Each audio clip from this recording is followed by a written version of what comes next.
स्वामी दयानंद सरस्वती। उनकी पहचान महान समाज सुधारक, राष्ट्र निर्माता, प्रकांड विद्वान, सच्चे सन्यासी, ओजस्वी संत और आर्य समाज के संस्थापक के रूप में जाने जाते हैं। उनका जन्म गुजरात के ब्राह्मण परिवार में हुआ था। उनका मानना था कि हिंदू धर्म का मूल ज्ञान केवल वेदों में है और उसमें मनुष्य को जीवन जीने की सर्वोत्तम पद्धति बताई गई है। वह धर्म में व्याप्त कई कुरीतियों जैसे कि सती प्रथा, बाल विवाह, शूद्रों का शोषण इत्यादि के विरुद्ध थे। उन्होंने जहां एक और वेदों को सर्वोच्च बताया तो वही मूर्ति पूजा का पुरजोर विरोध किया। बाल्यावस्था के दौरान कुछ ऐसी घटनाएं घटी जिन्होंने उन्हें सच्चे भगवान, मौत और मोक्ष का रहस्य जानने के लिए सन्यासी जीवन जीने को विवश कर दिया। उन्होंने इन रहस्यों को जानने के लिए पूरा जीवन लगा दिया और फिर जो ज्ञान हासिल हुआ उसे पूरे विश्व को अनेक सूत्रों के रूप में बताया। आइए आज हम जानते हैं इन महापुरुष के कुछ अनमोल विचार। मानव जीवन में लोगों के दुखों का मूल कारण तृष्णा और लालसा होती है। पूरी तरह से अंधविश्वासी होने के बजाय वर्तमान जीवन में कर्म अधिक महत्वपूर्ण है। दुनिया को आप अपना सर्वश्रेष्ठ दीजिए, आपके पास भी सर्वश्रेष्ठ ही लौट कर आएगा। आर्य समाज की स्थापना करने का मुख्य उद्देश्य संसार के लोगों का उपकार करना है। अज्ञानी होना गलत नहीं, अज्ञानी बने रहना गलत है। सेवा का उच्चतम रूप एक ऐसे व्यक्ति की मदद करना जो बदले में धन्यवाद देने में असमर्थ है। मनुष्य की विद्या उसका अस्त्र, धर्म उसका रथ, सत्य उसका सारथी और भक्ति रथ के घोड़े होते हैं। जीभ से वही निकलना चाहिए जो अपने हृदय में है। वेद सभी सत्य विधाओं की किताब है। वेदों को पढ़ना, पढ़ाना, सुनना, सुनाना सभी आर्यों का परम धर्म है। लालच वह अवगुण होता है जो प्रत्येक दिन बढ़ता ही जाता, जब तक इंसान का पतन नहीं हो जाता है। अहंकार इंसान की वह स्थिति है जिसमें वह अपने मूल कर्तव्यों को भूलकर विनाश की ओर चला जाता है। एक इंसान को अपने नश्वर शरीर के बजाय ईश्वर से प्रेम करना चाहिए और सत्य और धर्म से प्यार करना चाहिए। आत्मा एक है लेकिन उसके अस्तित्व अनेक हैं। अगर आप पर हमेशा उंगली उठाई जाती रहे तो आप भावनात्मक रूप से अधिक समय तक खड़े नहीं हो सकते। लोगों को कभी भी चित्रों की पूजा नहीं करनी चाहिए। मानसिक अंधकार का प्रसार मूर्ति पूजा के प्रचलन के कारण है।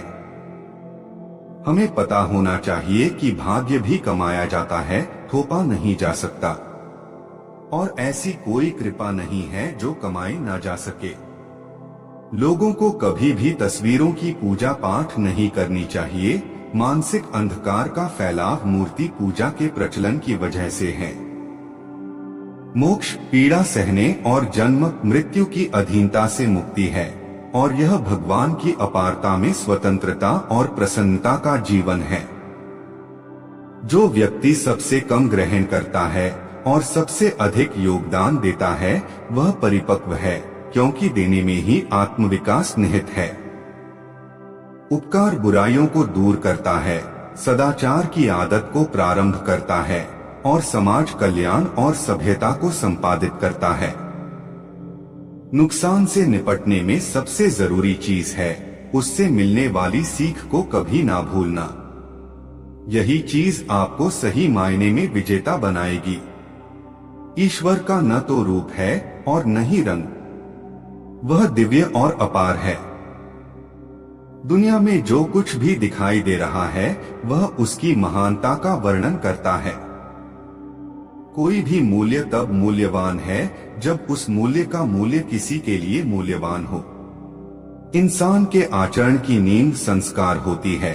जितना गहरा इंसान का संस्कार होगा उतना ही मजबूत उसका कर्तव्य, धर्म, सत्य और न्याय होगा। किसी भी रूप में प्रार्थना प्रभावी है क्योंकि यह एक क्रिया है, इसलिए इसका परिणाम होगा। यह इस ब्रह्मांड का नियम है जिसमें हम खुद को पाते हैं। वो अच्छा और बुद्धिमान है जो हमेशा सच बोलता है, पुण्य के कामों पर काम करता है और दूसरों को अच्छा और खुश करने की कोशिश करता है। इंसान को किसी से भी ईर्ष्या नहीं करनी चाहिए, क्योंकि ईर्ष्या इंसान को अंदर ही अंदर जलाती रहती है और पथ से भटकाकर पथ को भ्रष्ट कर देती है। जो ताकतवर होकर कमजोर लोगों की मदद करता है वही वास्तविक मनुष्य कहलाता है।